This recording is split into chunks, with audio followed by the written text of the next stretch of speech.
Always a good time. How's everybody doing this morning? You guys good this morning? Come on, what's going on? How are you? How are you? Who's ready for a little party here? Yeah. We have a celebration of life, love, frequency, good times. What else? What else we got? The weather's turning around a little bit. We're holding everyone in love that needs and deserves, and boy, there is so much going on around the world these days, isn't there? It just really deserves a lot of light, and a lot of love, and a lot of uplifting. And one of the things that I kind of struggle with, or that I'm challenged by, is that sometimes it just feels like it's never enough. What can I do? I don't know what to do, or anything like that. How do you change those things in the world? And I think, as so many people have brought to our field before this, that is just a matter of starting at one cellular level and trying to move it out, right? Is that what that is? I mean, is it just we're going to raise our vibration in these ways that we do by meditating and by taking care of ourselves and by getting together and practicing these things that we say we preach, right? If we're gonna preach and do what we preach and be authentic about it, how do you raise that vibration and that level of light and love around the world? Cyndi Ambriz is going to do that with us here today. She's going to teach, and she's going to share some of her thoughts and some of her journey. She's going to be our speaker today. And where is she? Because I haven't met Cyndi yet. There she is over there. Hi, Cyndi. Welcome. Hey. So this is your transformation station. You probably already know. That's Michelle Roll. This is Deborah Potts. That's Danny Rio, Austin Perry, and Wholeness. And we're going to invite you to stand as you'd like to, and or are able to, or wish, and kind of have a little movement with us, a little move around here. We're going to funk this up a little bit, a little shuffly here, Austin Perry. 1, 2, 3.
Jim and Lisa are both out today, and so we're kind of minding the fort, as it were. They may be watching online, so we're going to kind of mind our P's and Q's and make sure we're doing what we're supposed to do. Including this, we want to welcome you all. If you haven't been here before, we want to welcome you and say hello and greetings and send you some love. Is there anybody that's visiting here for the very first time? First time visitors today? Anybody? Yay. First time visitors? I can't, you know, I have the lights right here. Would you mind just standing just where you are. Just stand up for a second so we can see, because it's a little bit All right. Welcome to you. Nice to have you. Hey, wait a minute. Keep standing up just for a second. You don't have to do anything but stand. You don't have to do anything. State your name, where you're from, a little something about yourself. Tell us something that we don't know. No, I'm kidding. I'm so teasing you. I'm so teasing you. No. The purpose of this is, though, we would like to, as Reverend Jim would say, we would like to zap you with a little love. We're going to zap you with a little love. So I'm going to invite the congregation to rub your hands together and find that little space there. Find your center. We're going to direct some love to our new friends. And we want you to know that we see you and we know who you are. You are a child and a spirit of the divine Almighty. And we see that in you. We bless you. We appreciate you. We love you. And we behold the Christ consciousness in each of you, as we do in each of everybody here today. So welcome our new friends and visitors. And also we want to say hello and welcome to our friends online. Hello, Facebook friends. Hello, Twitter friends. Hello. What are we on these days? YouTube. On YouTube? The YouTube? Is that what you call it? And Facebook. We're on the Facebook? What is that? That's a thing? That's a platform? I don't pay much attention anymore. So we want to welcome all of our friends and family there on YouTube and Facebook and around the world and wherever you might be. All right, so here's an opportunity for everybody to do a little meet and greet around the room here. If you're comfortable with hugs, that's great. But if you're not, fist bumps are always good. Waves across the way. But we'd like you to make contact with somebody. Make contact, perhaps with somebody you don't know. Here's the uncomfortable part, right? Because everybody gets a little squeamish about that. But mill about. Have yourselves a field day. We're going to have some friends. We're all friends here. 2, 1. Everybody up here. 1, 2, 3. 1, 1, 2, 3. We are all friends here. There are no strangers once you walk inside that door. We welcome you to linger in this family of love and hold you in our hearts the way you are. We are all friends here. There are no strangers once you walk inside that door. We welcome you to linger in this family of love and hold you in our hearts the way you are.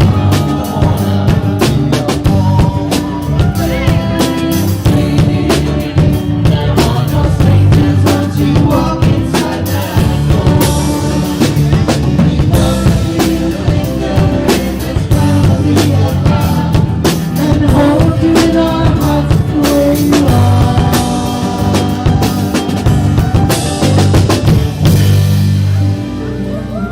Yes, we do. We hold you in our hearts just the way you are. You do not have to change a thing. You are divine in nature, and love is holding it all together. So my name is Don Fouts, and I have the honor and the privilege of doing what I call the thank yous and the invitations. And this first thank you goes to John Jones, stepping in the big shoes of Brother Jim. Indeed. And so our first invitation is regarding prayer. We have prayer request forms. You can fill those out. Our prayer team will pray over those for the next month. And we have a special time on Tuesdays at 10 a.m. where the leadership team gets together and we do affirmations for the prayer requests, for the church, for Michelle's fund. No, we don't. That was a perfectly timed bell. I meant to do that. That was a, To draw attention to this important announcement. Michelle is a great friend of mine. We've known each other for years. So if there's some bantering, it's just a natural form of our friendship. But yeah, so if you set your clocks for 10 a.m., you could join us in spirit and hold the truth about this community and Mother Earth, and all of it is in divine order. We have some weekly events, A Course of Miracles on Mondays. At 5:30, they gather here, and at 6 o'clock, they turn on the Zoom, so you can join them live or via the internet, such a special thing. But this is an amazing Course in Miracles, and they are fulfilling miracles in their worlds for our community, and we love you. We have a midweek inspiration at 1 o'clock. This is Zoom only. You can find the registration on the website. Currently, our focus is Lisa Lee's 40 Days of Prosperity. And if you join us, it is a lovely check-in and a true inspiration for the midweek. We'd love to see you there. Our good friend Patty Powers. Yay! Yeah, the musical director of what is it? The Center for Spiritual Living, CSI, right? CSI. She's having a concert. She's having a concert. The information is on the slide there. April 6th, that is a Thursday at 7 p.m. You can get tickets in advance on the website, lasvegascsl.org, or $25 at the door. If you know Patty Powers, this will be a phenomenal concert, and we look forward to seeing you there. And we have the opening mic listening room. The opening mic listening room coming up on April 14th. We're for poetry and music and fellowship. There are 2 Sundays that are very special. Palm Sunday, Lisa is doing a Tayaz. What is it? Taizé. See, we gotta get it correct. Taizé service for Palm Sunday, music and meditation, and John, you're gonna be a big part of that. Everybody. Yeah. This whole Transformation Station. Fantastic. And the following week is Easter. We'll have communion service with Jim and Lisa. And that is our announcement. And Pamela, will you do the special reading, please? Good morning. Good morning. Our reading today comes from the Daily Word, and our word for today is joy. I draw from my wellspring of joy. There are so many ways to express joy. I may speak words of praise that bring the awareness of even more blessings to mind. I may take joyful action, my every step aglow with the light of God, enlivening all I do. I celebrate the playful joy of every child, especially the child within me. I experience the same happiness, whether I am in the heart of a busy city or in the stillness of nature.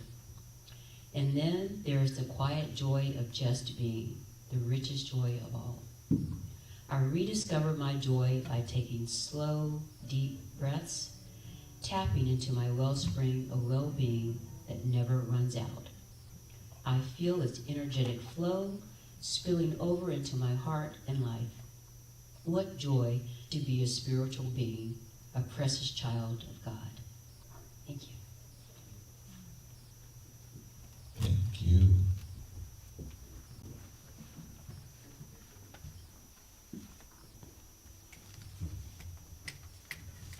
So I'm doing this without a sustained pedal, so not weird. 1, 2, 3, 2.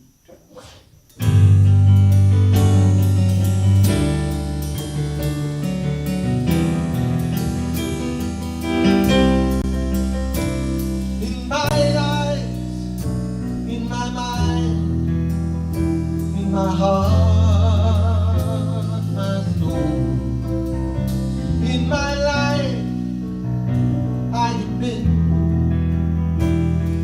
searching for something with you of my dream. You're perfect, you're golden. You're like your love.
relaxation.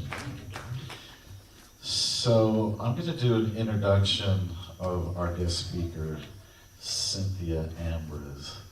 As I was looking at this, you just know when you're reading the bio of somebody that is special, that this is not an ordinary person. This is somebody that has a passion for her journey, where she's been, and that includes she's an Agape New Thought minister and a graduate from the Michael Beckworth School of Ministry. And she's licensed through the Agape University as a spiritual therapist. She's a public speaker, teacher, curriculum designer, energy healer, and author. Her book, Life Finds a Way, A Journey of Healing and a Return to Wholeness. She will be sticking around afterwards. You can pick up her book and she'll sign it for you. Her passion is assisting others on their journey to wholeness. Welcome, Cynthia.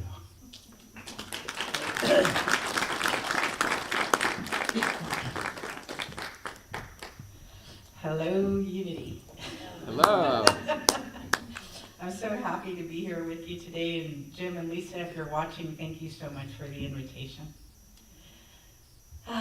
We're in a very, very interesting time for us as a collective. Humanity is entering into a new phase that we have never been at before. We have the potential to access levels of consciousness that have not been available to us previously. Part of what is happening is that we are transitioning from functioning and coming from mostly from our divine masculine, which is the mind, and all of us have both, right? The divine masculine and the divine feminine. And we're transitioning into living from the heart. So the divine masculine is more analytical, right? It is assertive. The divine feminine functions or comes from more from the intuition, and she's receptive. She's described as the cosmic mother, the void in outer space, and people think that there's nothing there, but actually when we are in this particular space at any given point in our lives, we're actually available to infinite possibilities when we're stepping into that cosmic womb. So I wanted to start at the beginning, right? In the beginning, there was only God. And of course, God being the one mind, it knows everything. So think of God as the librarian to the Akashic records. It knows everything that's written in every book, but it had not had a physical experience of the things that were written in these books. So it wanted to experience somebody or something separating from itself, forgetting where it came from, and then the joy of it returning and realizing that it never left home. So in order for that to be able to happen, it had to split itself into two. So it created the divine masculine and the divine feminine. From the many, from the one come the many.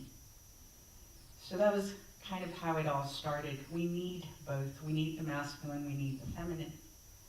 This story has been communicated to us throughout time. There is a story of Adam and Eve, right? They're in the Garden of Eden, and Eve is tempted by the serpent to eat of the apple of wisdom. And I think that part of what has happened throughout time, throughout our history, is that they didn't want us to access our divine feminine, whether you are a man or a woman. They didn't want us to necessarily think from our hearts, right? They wanted us to do the 9 to 5 and not question anything beyond that. Not think, is there more to life than working until I'm 62 or 67? And then I get to take a few trips and then this incarnation is over? So we were kind of reared into staying in the masculine side, which is more analytical, more rigid. So in that story, Eve is actually depicted as something like people, men in general, should be afraid of, right? Women. Because they're going to tempt you into damnation. And then the snake gets the bum rap too, right? Which is why I wore this today. Over the years, I've done a lot of study. And when I started learning what the snake actually represented in so many cultures, it reminded me of a dream that I had when I was 5. And it wasn't actually a dream, it was a vision, because it went on all night long. 5 years old, my parents were Catholic, non-practicing, but I was exposed to Catholicism. My aunt, my mother's sister, was Seventh-day Adventist, super religious. My best friend in school was Jehovah's Witness. My neighbors across the street were Baptist. Oh my God. Right? And I'm sure I knew a Christian. I'm sure I did. So I would go to church with all of these different people because I wanted to meet their God. Right? So I'm at my aunt's house in Oxnard for the weekend. It's Friday night. They go to church on Saturday morning. And I'm looking at the wall. I'm asleep in one of the beds or trying to go to sleep. And there's an image that appears on the wall. And it's Jesus in the middle, Mary on the right, and the serpent on the left. And I could actually see the snake like doing this movement all night long. And then Mary's dress was like blowing in the wind. And Jesus's face kept changing with mine. And so I was like, I would rub my eyes and I would turn away and I would cover myself with the blanket. And then I would look back and it was still happening. So in the morning when it was time to get up and go to church, my aunt noticed that I had been tossing and turning all night. She was like, what was going on with you? And I told her. And so when we went to church, I think they were considering me dunking me in the baptismal bath to like exercise whatever was going on with me. But I think I was spared. But I knew that the pastor and my aunt had been talking about what I had experienced. So as I was growing up, I thought that that vision meant that I had a 50-50 chance of going to hell or walking the path of light. And it wasn't until I was older that I started to learn about the Kundalini energy that resides at the base of our spine. That as through particular practices, as we awaken and the Kundalini energy begins to rise up the chakra system, eventually reaching the third eye, that you and I awaken, right, beyond the borders of what life appears to be. We can have experiences of what it means to be one with God, to return back to that space. So when I learned that a few years back, I go, I knew it. I knew I wasn't damned to hell. And I was glad. So we have the oneness. We have the Sophia Christos, which was partly communicated through the Adam and Eve story, and then also through the story of Mary Magdalene and Yeshua. Mary Magdalene originally was depicted as a prostitute, when nothing could be further from the truth. She and Jesus grew up together in the same community.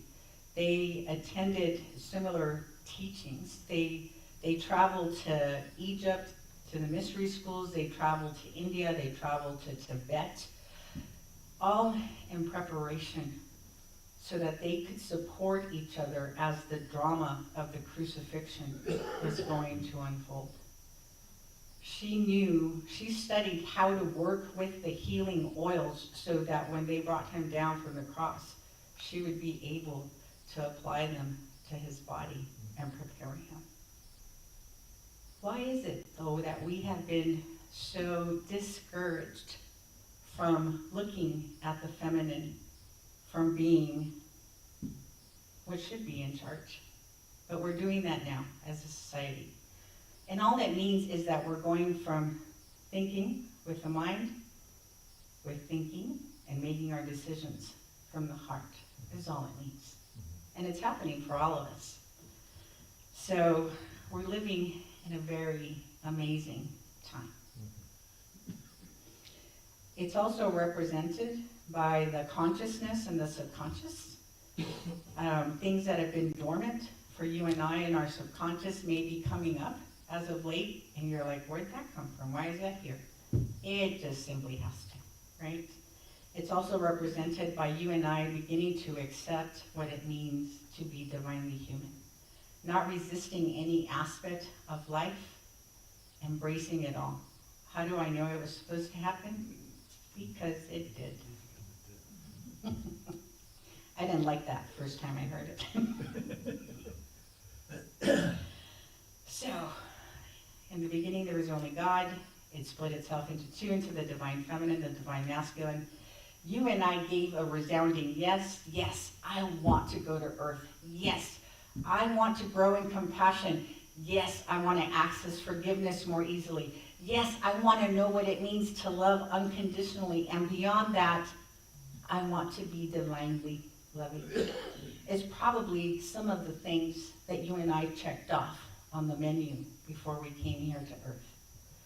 I imagine my team probably said something like, we think you're being a little overly ambitious, because I checked it all off. I think part of me wanted to access courage like I had never known before. And so Life Finds a Way is the name of my book. And so Life Finds a Way started to unfold for me. So I put in my order at the cosmic bus stop of the ways in which I wanted to grow. I arrive here, I have amnesia, I don't remember. I actually cast my parents, and I cast my siblings, and I cast who was going to be my child, my grandchildren, my spouses, my friends, my enemies. And everybody volunteered to assist me in this drama that was going to unfold. And in order for them to have been able to volunteer to do it for me in the first place, there had to be a level of love that was present. But then we all arrive here and we all have amnesia, and we buy into the story, we buy into the movie, right? So, I'm so glad for remembering. When I was 12 years old, one of the big experiences that I had unfolded during the first day of my summer vacation after the 6th grade. My mom went outside, turned on the car. Back then they used to warm up the cars. And then she went to the garage to drop off some diapers in the laundry room. She put my sister in the back seat, in the car seat. And I was just finishing doing the last of my ponytails when I heard my mom screaming from outside. And I went running out of my room, out the kitchen door, and we had a really long driveway, so the kitchen led out to this really long driveway. I see my mom somewhere in the front yelling. She's hysterical. Our car was a Toronado, a 1979 Toronado, and it's going backwards outside of our driveway across the street and into the neighbor's driveway.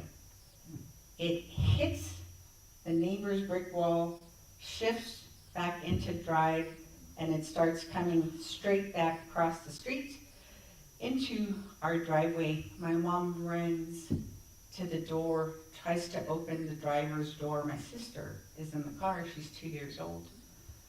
My mom is unsuccessful, and I'm 12 years old, and I put my hands up, and I'm like, can I do it? Can I stop the car?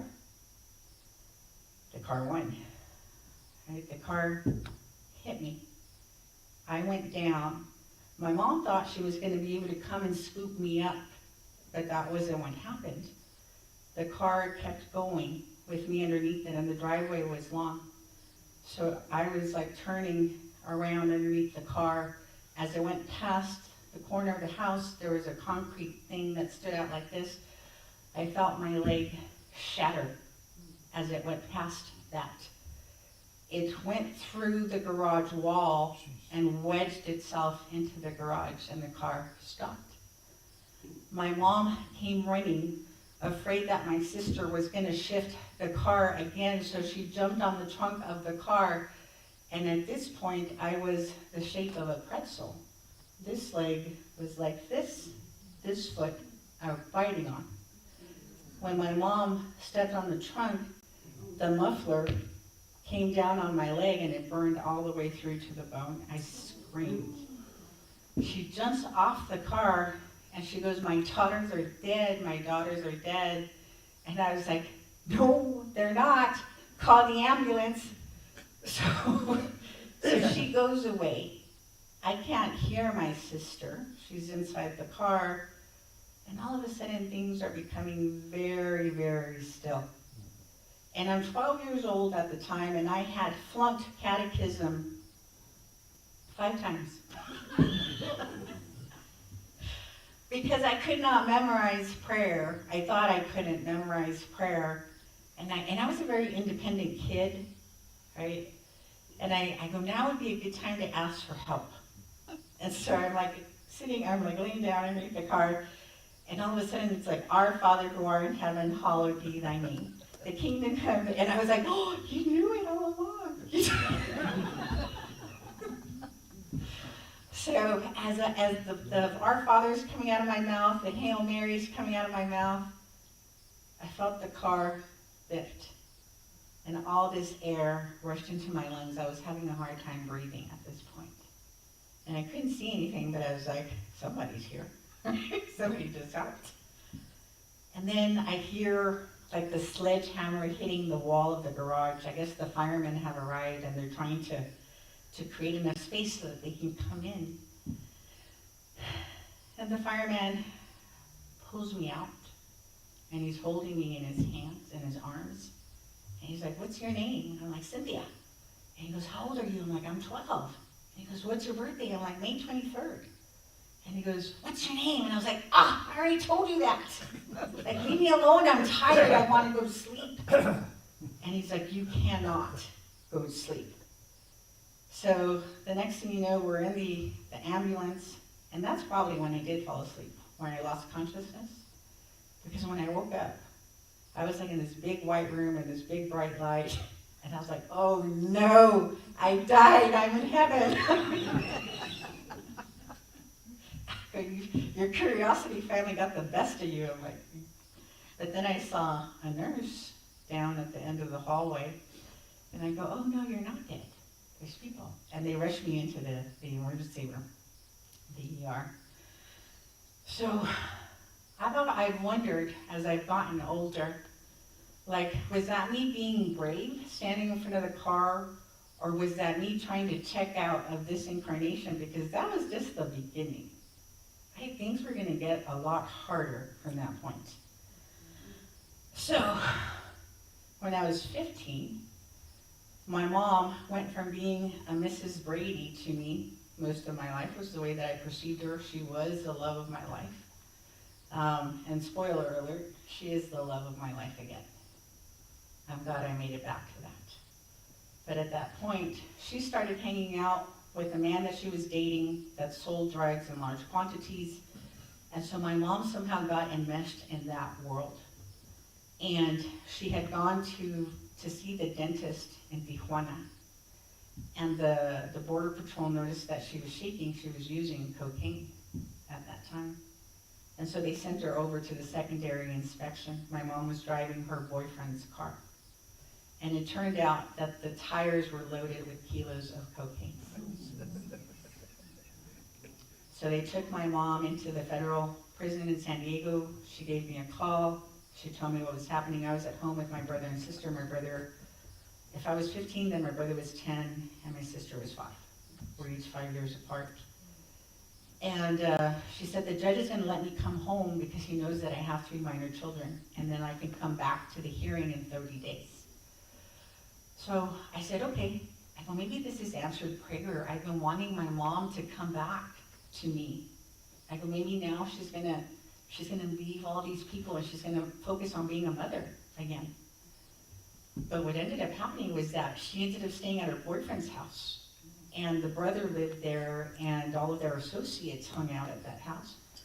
And either she wanted to be there, or they wouldn't let her come to be with us. So the hearing date comes up 30 days later. She doesn't show up for the hearing.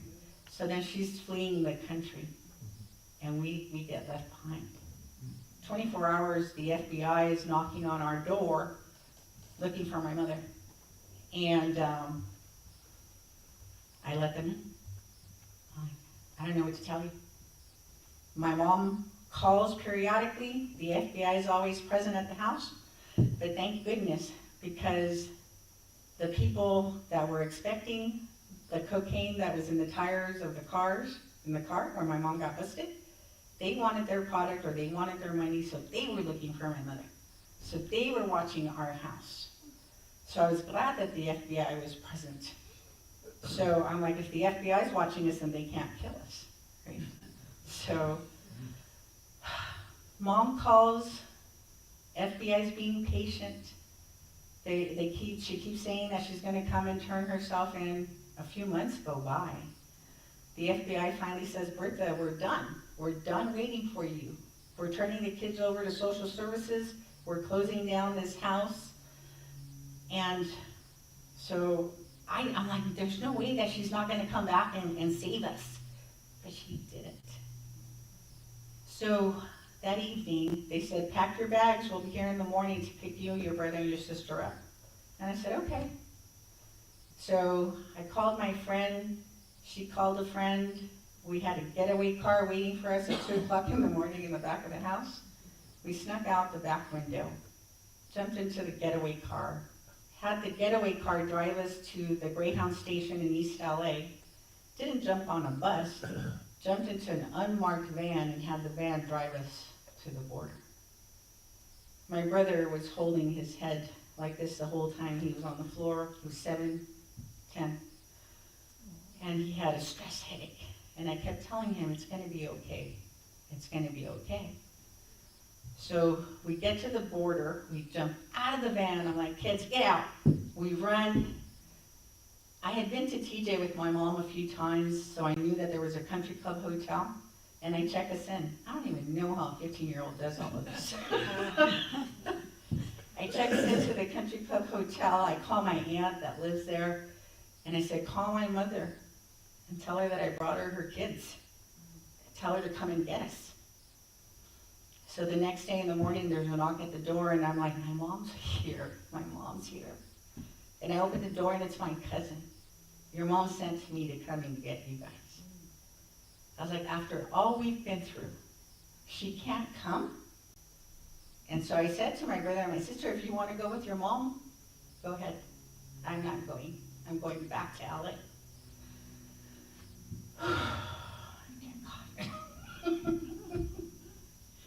So they went with my mom. Eventually they came back to LA. Eventually,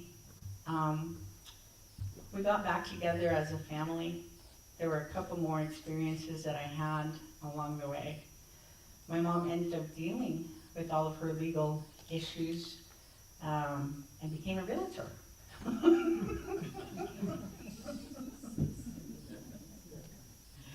But I still remained the person that everyone in the family used to call whenever there was an issue. And I was so used to running out my front door at 2 o'clock in the morning all the time. I had become very codependent. So by the time I got to Agape, I'm 38 years old. And Reverend Michael says something like, what do you want your health for anyway? And when I arrived at Agape, I had had an autoimmune condition already for the last 4 years that caused me to lose mobility. I think that's the Divine Mind's way of forcing me to stop going out and rescue my family. I think that that was part of the divine intelligence in this plan that was unfolding. But he was right. I was working at a law firm, 9 to 5 or more, because I worked overtime a lot. And I would come home, have a glass of wine, eat a steak, go to bed, and do it all over again. But I had not contemplated, like, what do I want my health for? Is it just for this? To work until I'm 62 or 67, and then have a few years off and then die? And I always knew that I wanted to work with people in a way that was being of service. So Reverend Michael said, sign up for a class, it'll change your life. Don't say I didn't warn you. So I signed up for a class, and I started to like the changes that I was seeing happen inside of me. And so I said to God, I'm handing you my mother, my brother, and my sister. I'm handing you my son and my granddaughter.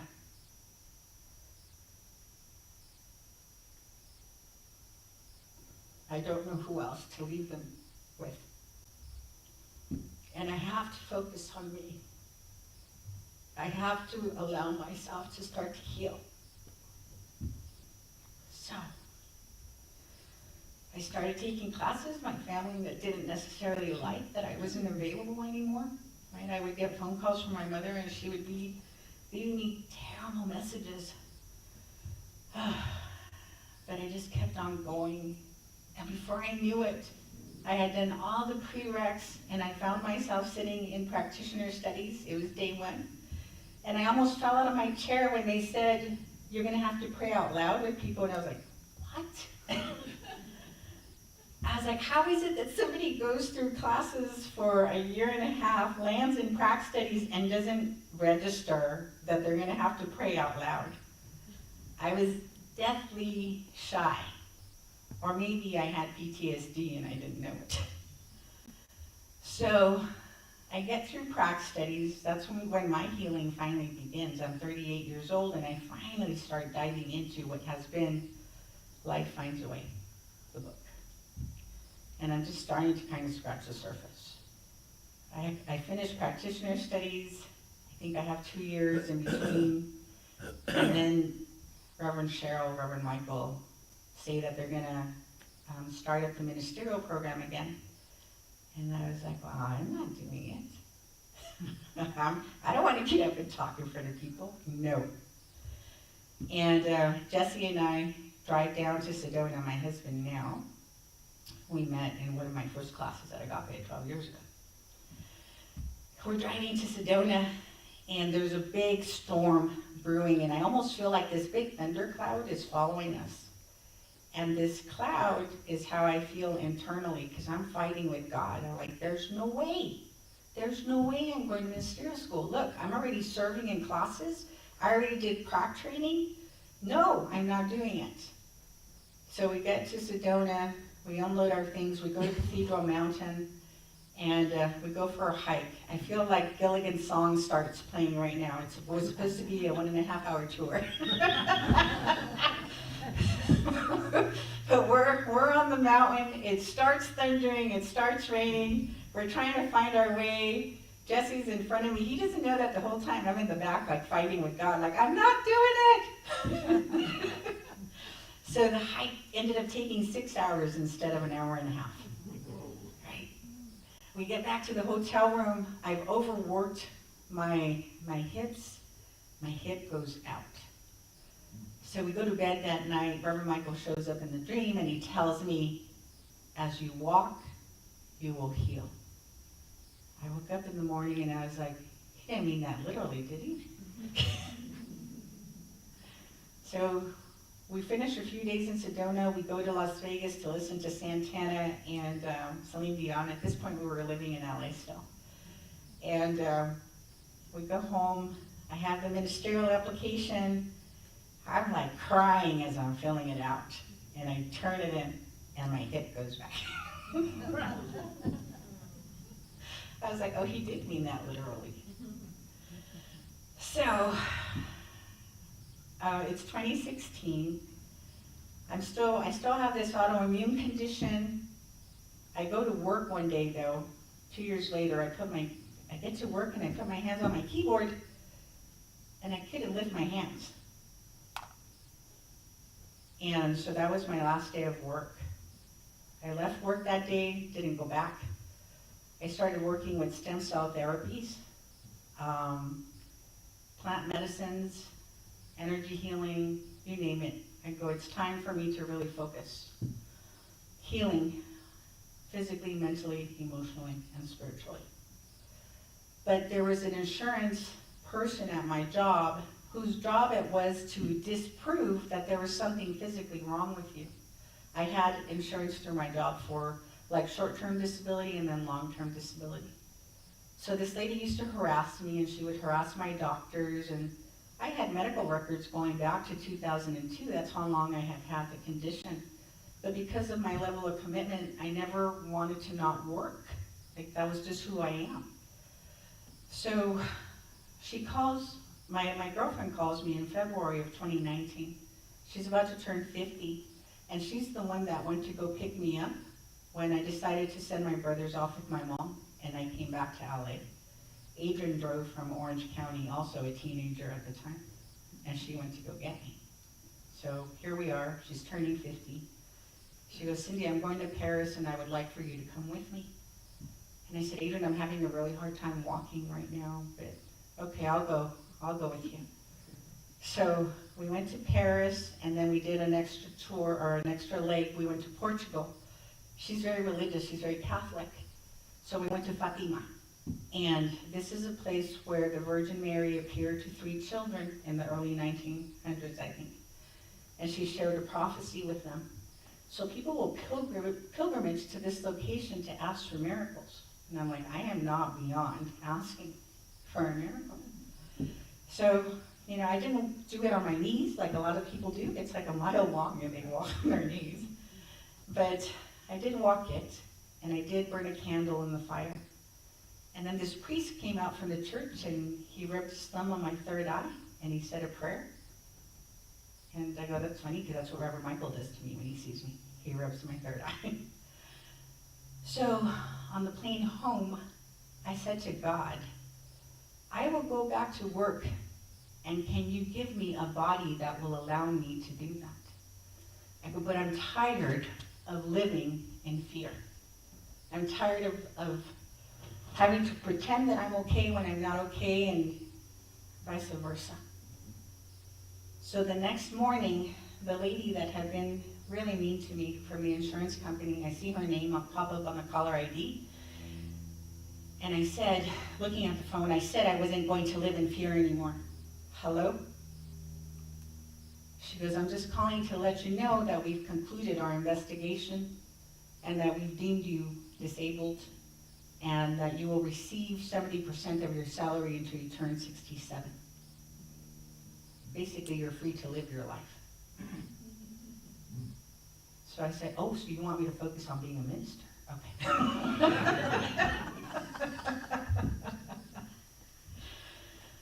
Oh, dear God. Let me see where I'm at, you guys, with what I want to tell you. So, this merging of the masculine and the feminine, right? Up until about that point, it had been me coming at it from my masculine energy. I always wanted to make things happen.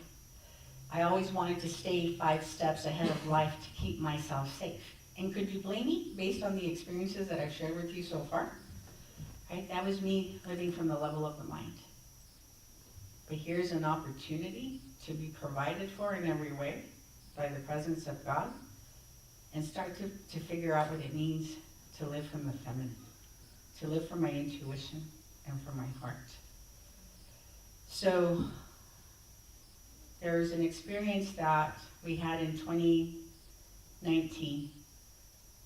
I had just gotten that notification that I was going to be getting 70% of my salary, but Jesse and I still felt like we were just making it every month in LA, right? Prices kept increasing.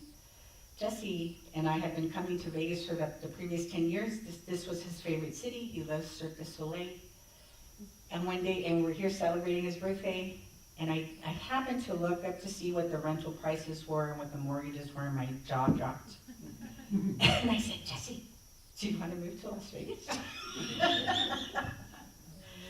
And he had been wanting to move here like 10 years previously, but me, because of Agape, I had said never, I would never leave Agape. But Agape was about to get shut down because COVID was about to arrive. Right, that was the end of 2019, here comes 2020, COVID happens. So Jesse and I are out here looking at houses. He has the weekend off from his job. We're heading back to LA.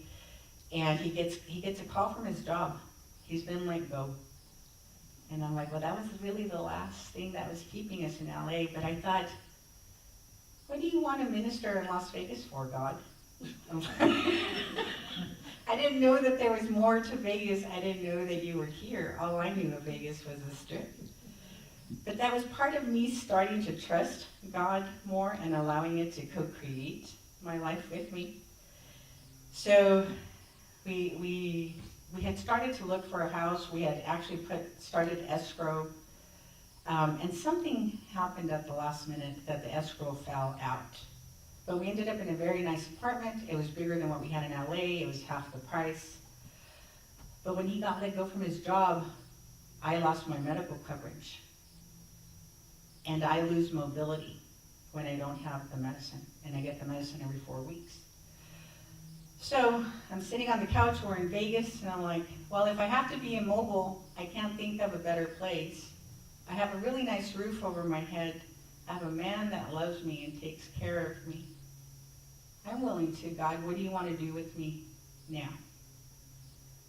No sooner had that prayer been released when I get a phone call from a pharmacy that's 2 blocks away from where we used to live in Huntington Beach. And they said, you had a hearing with Social Security last November, you have Medicare. We take Medicare, so we're gonna send you the medicine that you need to your apartment, and then we're gonna send you a nurse to administer it every 4 weeks. You don't have to pay anything. The medicine is $30,000 a month, you guys.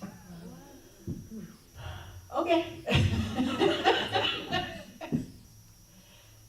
Each time that I have these big experiences, I feel it allowed me to get to know God more intimately, right? So, but I'm moving through this experience and I'm sharing it with one of my teachers, and my teacher says, Cynthia, you realize you don't have to grow through pain and trauma anymore, don't you? And I was like, oh, no, I didn't know that was an option. So at that moment, I added an amendment to my prayer. And so at the end of my prayer, I'm like, God, I am a blanket yes, and make it easy for me. Whatever you want from me, I will do. And make it easy for me. I'm done with hard. So life is still progressing. After 12 years of being together with Jesse, I decide I'm finally ready to get married. I booked a trip for us to go to Egypt in October. Not this past October, the one before. And he doesn't know, I had our rings made in 2018, the last time I was in Egypt. And so we get into the king's chamber of the pyramid, and my legs are shaking because I'm not that strong. And I'm like really out of breath. And I pop out the ring, and I was like, will you marry me?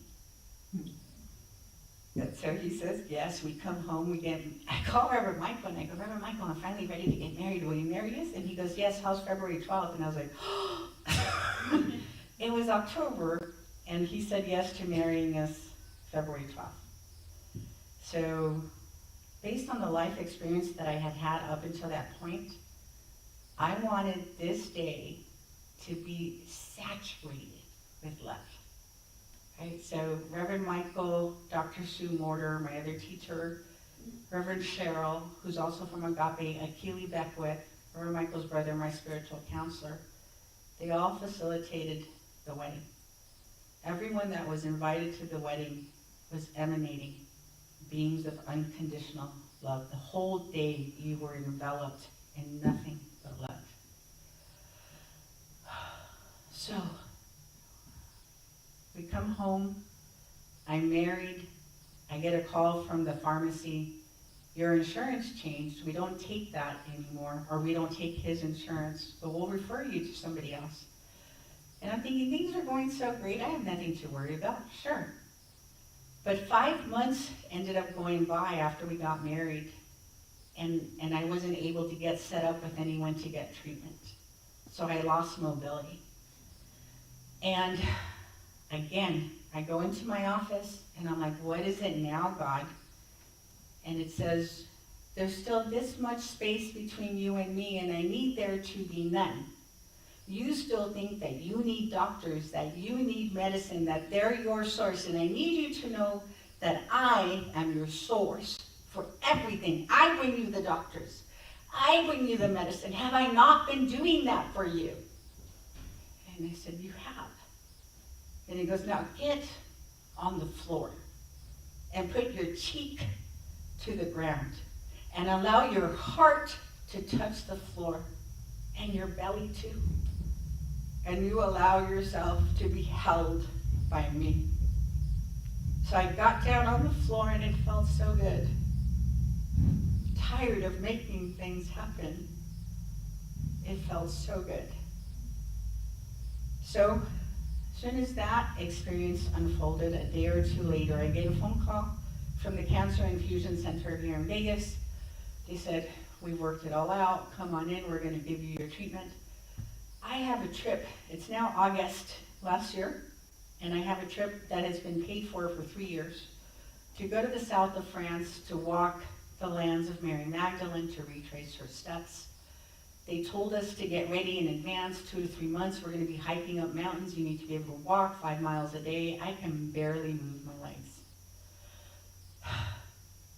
But I went to go get the treatment. A woman called me who had gone early, and she said, "Cyndi, do you have walking sticks?" And I said, "No." She goes, "Bring them with you."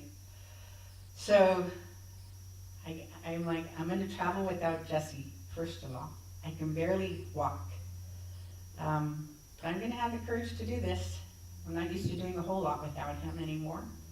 But I make it to the south of France, and there's a cave, and you have to walk up like 2 miles to get to where it said that Mary Magdalene spent the last years of her life.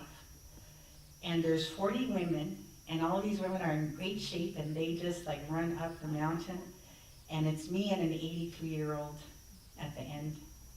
And every time I wanted to quit, Pat would put her hand on my shoulder. She's like, "You can do it. You can do it." And then at one point, I'm like walking up the mountain, and I hear Mary Magdalene say, "You think it's hard now? You should have been here when we were being persecuted." I can do this. I can do it. So we make it to Lourdes. I leave my group. I wander into a part of a church. There's a white statue. I think it's Mary. I sit in front of her and I start to meditate. But something keeps blowing air up my nose, so I keep opening my eyes to see if my kitty's there, because that's what my kitty does. And then this keeps happening, and then we go outside to go get like the holy water and to get bathed in the water. And I look at Dr. Sue, my teacher, and I said, "Dr. Sue," I go in the room where Mother Mary was. She goes, "First of all, that wasn't Mother Mary." She goes, "That was the cosmic mother." I said, "Oh, okay." I go, "Was something blowing air up your nose?" And she said, "There was a breath in the room." And I instantly flashed back to when I was pinned under the car and something lifted it and the air came up into my lungs. And I go, "Oh, she was resuscitating me again." So that night we went to sleep at the hotel in Lourdes. And each night throughout the time that I'm in France, every time I go to sleep, I end up in a womb, like in a cosmic womb. And I know that somebody or something is working on me and healing me. But this particular night, I went to bed, I end up in the womb again. I can feel the presence of the divine feminine.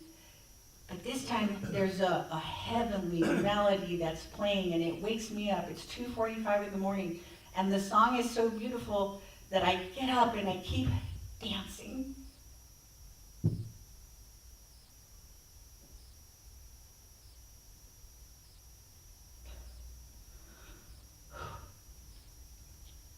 Because what happened in that moment was that the bus stop, the cosmic bus stop, the life that I had lived up until that point, it crumbled.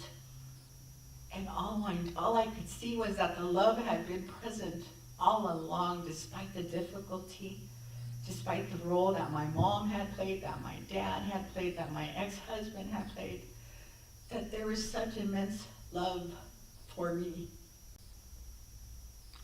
And in that moment, it was over. So the invitation for you all, because this is what we're going through as a humanity, is to surrender.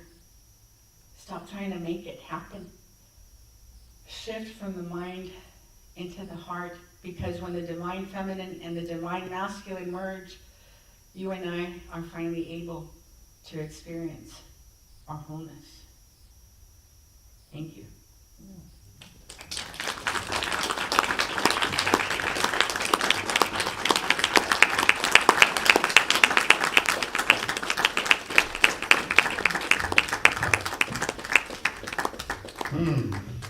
I might be speechless.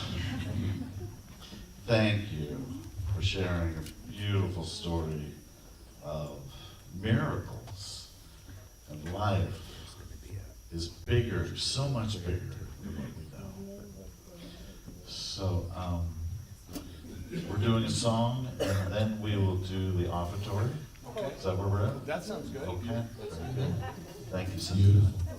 Yes, that was, wow. Thank you. My soul needed that. Yes, it's true. It is true.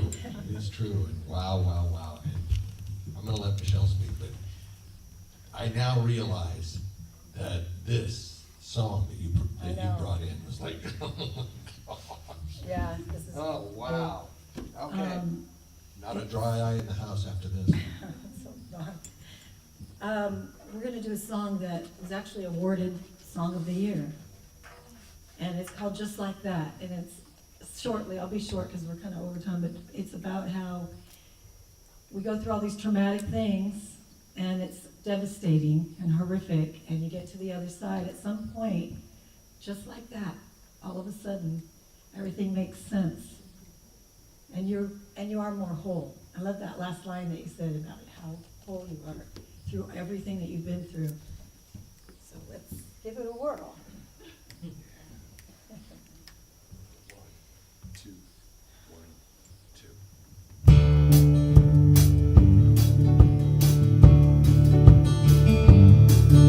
I watched him circle around the block, finally stopped in line.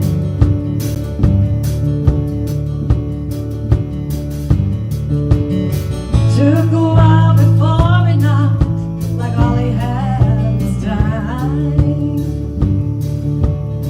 Excuse me, ma'am, maybe you can help. The directions weren't so clear.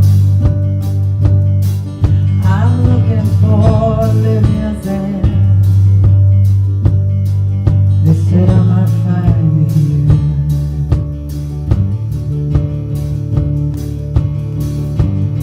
Well, I looked real hard and asked him what she got he's looking for. Said there's something I think she'd want to know, and I let him in the door.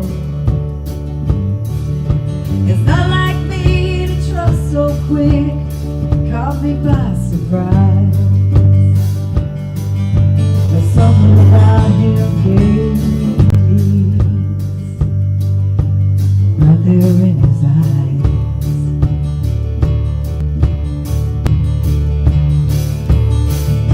And just like that, your life can change if I hadn't looked away.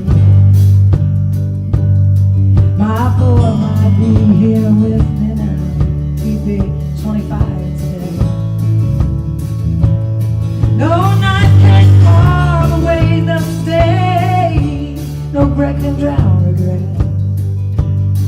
They say Jesus brings you peace and grace. Well, he ain't found me yet. Na na na.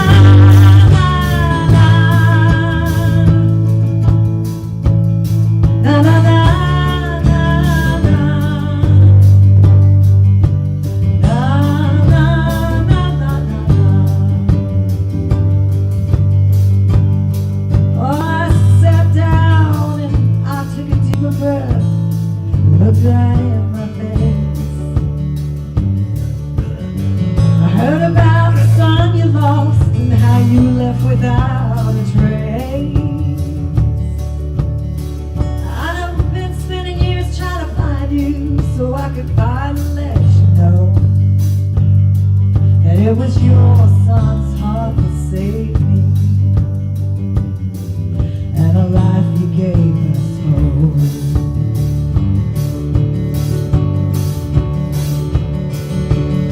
Just like that, your life can change. Look what the angels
true story.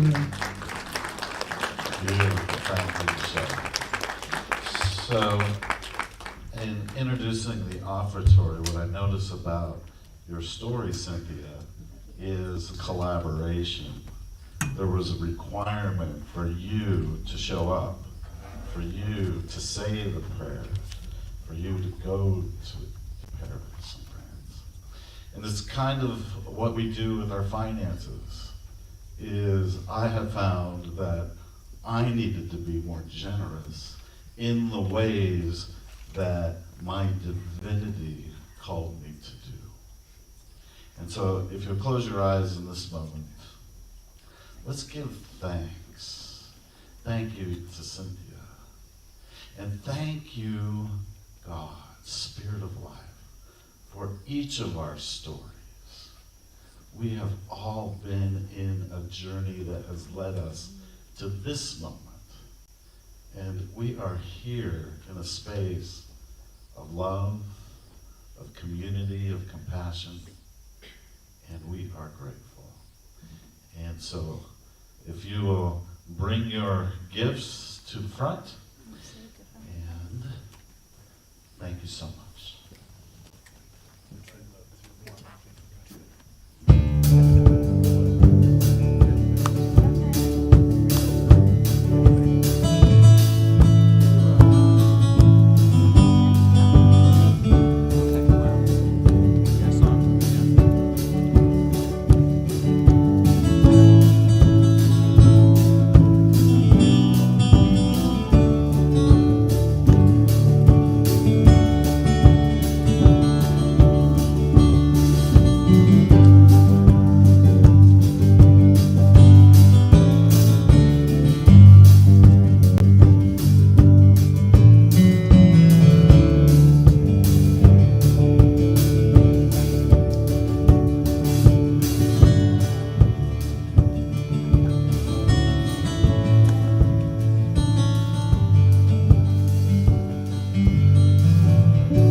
Let's do one more affirmation.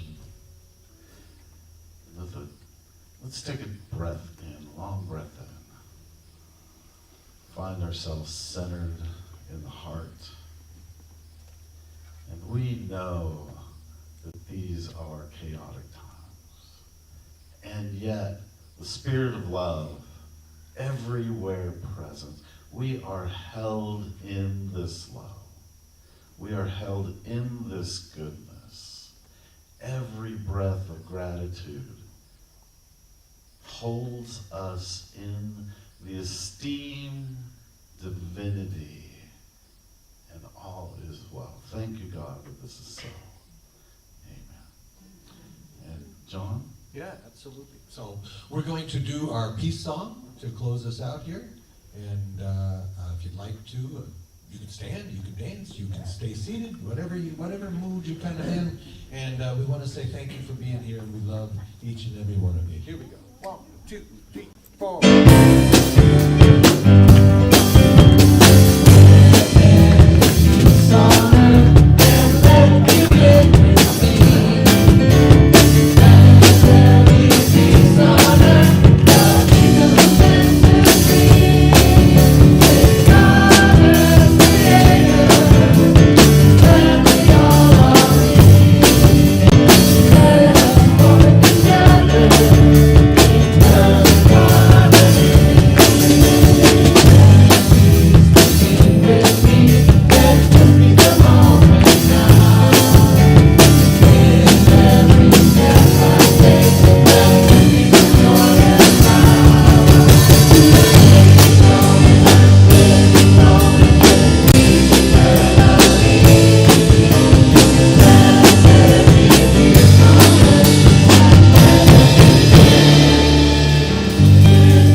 Together, let's say our closing here. The light of God surrounds us. We are the light of God. The love of God enfolds us. We are the love of God. The power of God protects us. We are the power The presence of God watches over us. We are the presence of God. And wherever we are, God is, and all is well. Have a great week, everybody. We love you. And Cynthia has her books available, and the signing will be out in the hallway. In this other room? Yeah. Okay, in the fellowship room to our right. Thank you. Have a great day.